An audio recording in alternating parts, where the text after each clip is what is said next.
Hey guys, and welcome back to my channel, and it's time for another movie review. So I'm planning to do a rewatching of this particular horror franchise. In fact, I'm actually going to plan to do a couple of them and try to do reviews of them.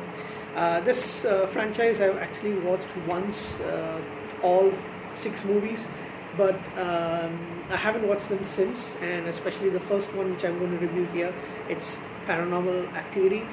This one I haven't actually watched since the first time I watched it way back, I think 6 months after the movie came out or something like that.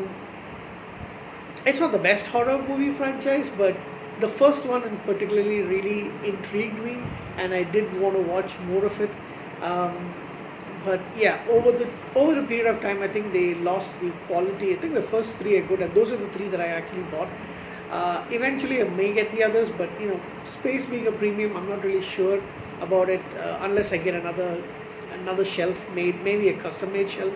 I can put something around here, but my room is small, and I need the space. So I only wanted this particular wall to actually have the shelves, and I can squeeze in a third. It's going to be a little bit of work, but yes, I guess one more shelf is going to be on the way sometime.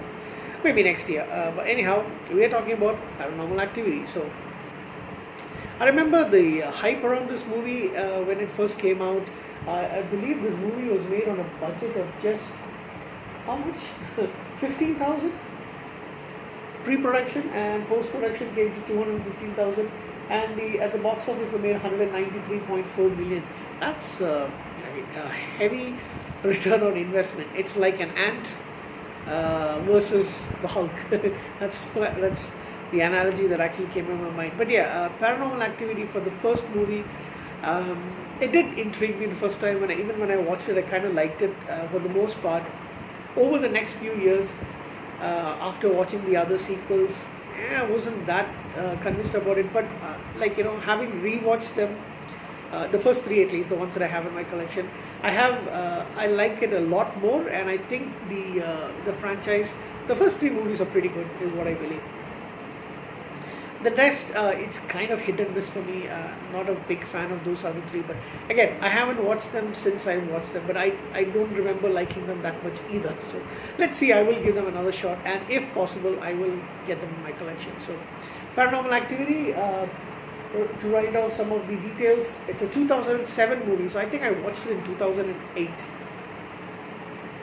American supernatural movie, written and directed and photographed and edited and produced by Oren Peli. So he was like the one-man show for the most part, and it centers around a young couple. You only see them and then a couple of other people here and there in smaller roles.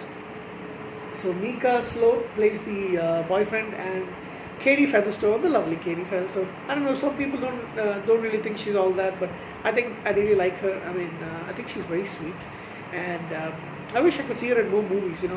She was in a couple of episodes of the 2011 television series The River, starring Bruce Greenwood, but that only lasted for 1 season. Anyhow, it got cancelled at the end of it, and since then I haven't really seen her in anything else. She has been in the Paranormal Activity series, but the first one is where you see her a lot more, and she is kind of sweet. So so they're haunted by this supernatural presence. Her character Katie and Mika, they call their same first names in the movie. They are a young couple in 2006 who moved to a new house, and there was a pretty nice house, by the way, in San Diego, and she's had this history of having an evil presence, kind of a demon kind of thing that's been haunting her since she was a child. So Mika has cameras put up throughout the house, and he wants to record things that happens, and they have a famous psychic named Dr. Friedrichs. He tells her that it's a demon, and he tells her that it feeds off negative energy. So I don't know what that actually means, but he tells her when you get stressed, when you get trouble, it kind of feeds off that, so not to let it affect her too much, so it eventually the demon may not affect you too much. And he also tells them to contact the demonologist, Dr. Johann Averies, if that's how you pronounce it. Mika, throughout the movie, is kind of like a douchebag. There's several things that he does in this movie. I'm pretty sure he's been told to do that, but at the same time, he comes off as being a douche. and he doesn't take it too seriously. He's kind of interested in documenting it, making like a movie.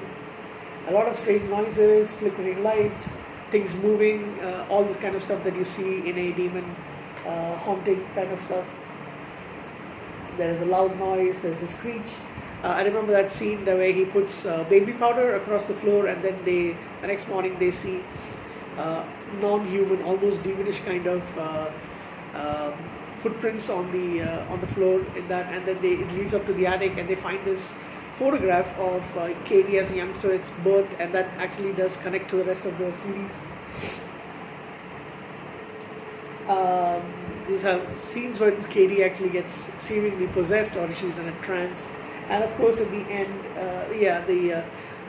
she tells him not to do it, but he does try to contact the demon using an Ouija board or Ouija board. How do you call that thing? How do you pronounce Ouija board? I think that's how you pronounce it, but yeah, it's very difficult to pronounce unless you know how to say it. 21 days since they move in, she stares at the camera for about, she stares at Mika, I think, for 2 hours.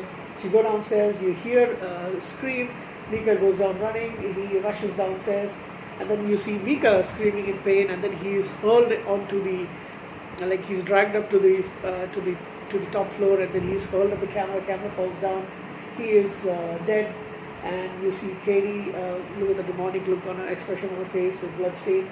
She looks at his body and then looks at the camera, and the next day they say that cops, I think because there's nobody else, since nobody hears from them, the cops are called and they find the dead body, but they can't find Katie. She seems to have vanished. So that basically is Paranormal Activity. For a found footage film, that's pretty much bare bones with most of the cases. It's still pretty nice to be honest. I think because at that time they did try to use the best cameras that they could have, and therefore even watching it once again, I actually watched it on my laptop the first time. Now watching it on my TV, it's actually looking much more better, and definitely the how. I'm odd like this. I like certain other aspects of the movie, like for example, in the second movie, I actually love the fact that they had this Alsatian dog in the movie, or German Shepherd in the movie, and this one I'm actually fascinated by the house. I actually like the house quite a lot, and it looks like a pretty nice house.